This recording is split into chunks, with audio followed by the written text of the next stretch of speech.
ભાવનગર ગંગાજળિયા પોલીસની કાર્યવાહી।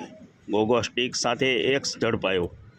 તારીખ 20 ડિસેમ્બર 2025ના રોજ ગંગાજળિયા પોલીસ સ્ટેશનની ટીમ પેટ્રોલિંગ દરમિયાન બાટન ચોક વિસ્તારમાં આવેલી ભાઈજાન પાન એન્ડ કોલ્ડ ડ્રિંક દુકાન પરથી પ્રતિબંધ ગોગો સ્ટીક સ્મોકિંગની સામગ્રી વેચાતી હોવાને બાતમીના આધારે રેડ કરી હતી। તે પોલીસે દુકાનદાર ઇકબાલભાઈ નૂર મોહમ્મદ દલાલ પાસેથી ગોગો સ્મોકિંગ સ્ટીક, ગોગો પેપરની પટ્ટી તથા અન્ય સામગ્રી મળીને 318 રૂપિયાનો મુદ્દામાલ જપ્ત કરીને વધુ ધોરણસરની કાર્યવાહી હાથ ધરવામાં આવી છે।